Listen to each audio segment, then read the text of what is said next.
I hope প্রত্যেকে শুধু ভালো না, ভীষণ ভালো আছো। আজ আমরা প্রফিট অ্যান্ড লস মানে লাভ ক্ষতি চ্যাপ্টারের একটা প্রশ্ন কোশ্চেন আমরা সলভ করব। আই হোপ স্ক্রিনের ওপর দেখা যাচ্ছে, তাই না? এই প্রশ্নটা আছে তো ইংরেজিতে, কিন্তু আমরা ইংরেজিতে পড়ে নিজের মাতৃভাষায় বুঝে নিয়ে বাংলায় করার চেষ্টা করবো। ওকে, দেখো প্রশ্নটা কি বলেছে সেটা আগে প্রথমে আমরা বুঝে নিই।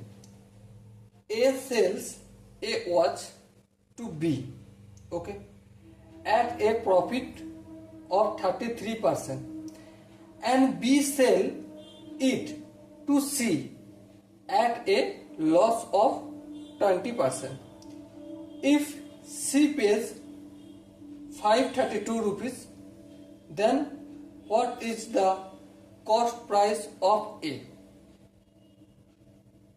এটা আমরা বললাম, মানেটা কি?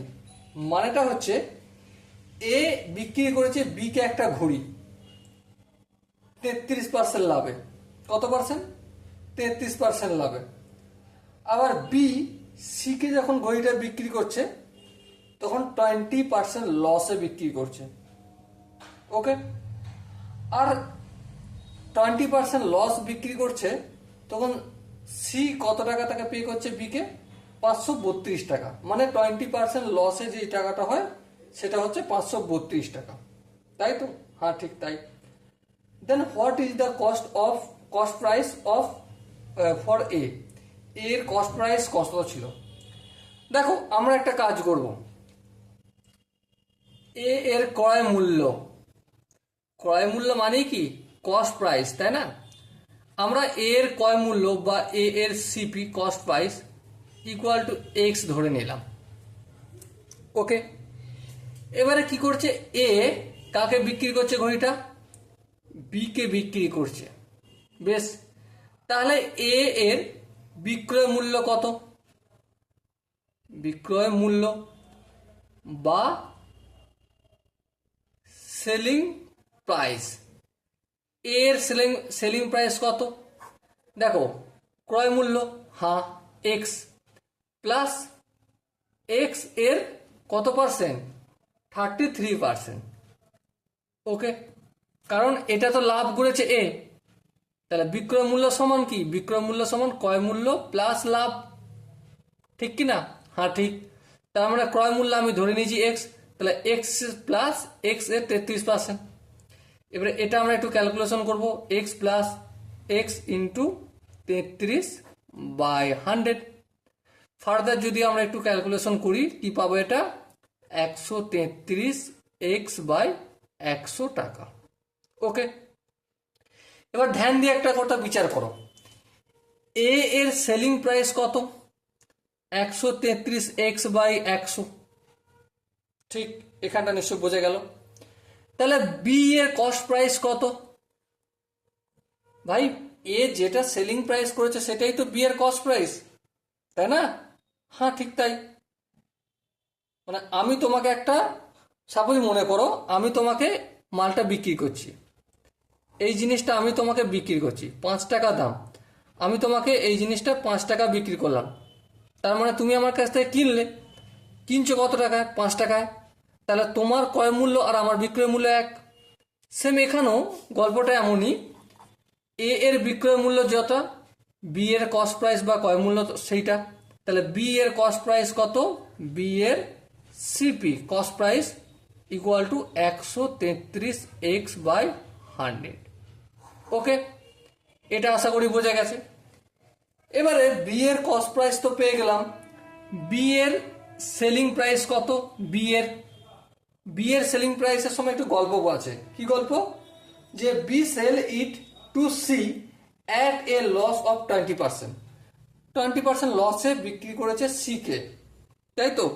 তাহলে বি এর সেলিং প্রাইস ক্রয় মূল্য 133 এক্স বাই 100 মাইনাস ক্রয় মূল্য এর 33%, 133 এক্স বাই 100 এর 20%, সরি 33 নয় 20% লস করেছে। কতটা?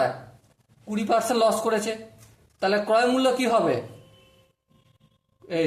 সেলিং প্রাইস কি হবে?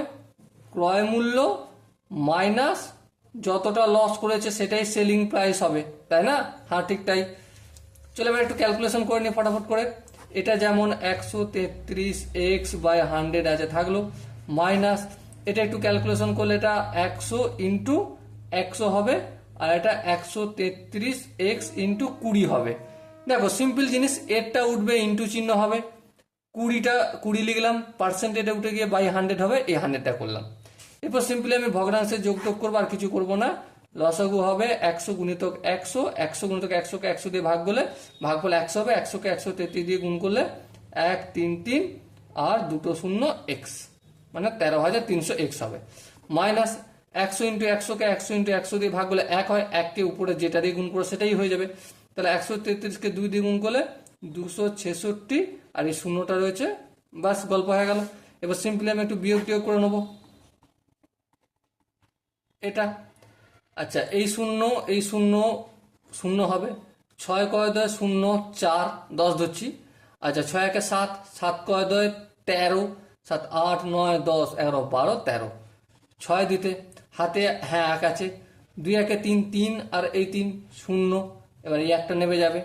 তাহলে কি হলো, হ্যাঁ 10,640 x বাই 100 ইন্টু 100 মানে 10,000। আচ্ছা এইটা কি, বি এর সেলিং প্রাইস। এবার বি এর সেলিং প্রাইস মানে কি, বি কার কাছ থেকে টাকা নেবে, সেটা সি এর কাছ থেকে। সি কত টাকা দিয়েছে, সি দিয়েছে 532। তো এইটা সমান আমি কি 532 লিখতে পারি? হ্যাঁ লিখতে পারি। কেন লিখতে পারি, বি এর বিক্রয় মূল্য কোনটা, এইটা বি এর বিক্রয় মূল্য, ক্যালকুলেশন করে বের করলাম। আচ্ছা বি এর বিক্রয় মূল্য এটা বলছে, আবার কি বলছে, বি বিক্রি ঘড়িটা কাকে বিক্রি করেছিল, সি কে বিক্রি করেছিল। সি কত টাকা দিয়েছে, 532 টাকা।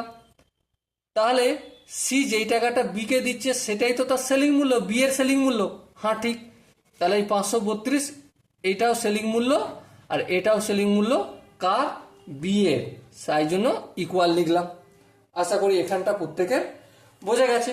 এরপর আমরা সিম্পলি এক্স এর ভ্যালুটা বের করব। এক্স সমান কি 532, এইখানে দেখো 100 ইন্টু 100, এটা উপরে হয়ে যাবে, নিচে আছে, উপরে হয়ে যাবে সমানের অপোজিট দিকে গেলে। আর এখানে কি আছে দেখো 10,640, 10,640, এটা গুণ ছিল এক্সের সাথে, ভাগ হয়ে গেল।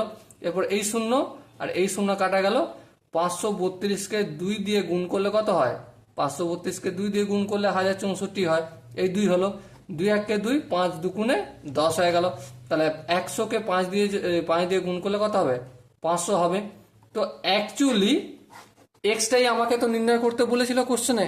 দেখো দেখো আমি এ এর কয় মূল্য কি ধরেছিলাম, এক্স ধরেছিলাম, তাই না? আর আমি সেই এক্সটা কি নির্ণয় করতে পেরেছি, হ্যাঁ নির্ণয় করতে পেরেছি। কত, 500।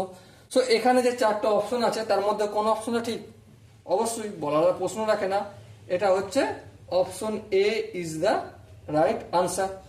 So dear student, I hope তোমরা এই কোশ্চেনের প্রতিটা স্টেপ বুঝতে পেরেছো। যদি কোনো স্টেপ বুঝতে অসুবিধা থাকে, ডাউট থাকে বা কনফিউশন থাকে, তার জন্য তো কমেন্ট বক্স খোলাই রইল, ভর্তি করে দাও কোন জায়গাটা বুঝতে পারোনি। ওকে, সো দেখা হচ্ছে পরবর্তী সেশনে, ততক্ষণ পর্যন্ত ভালো থেকো, সুস্থ থেকো এবং জয় হিন্দ।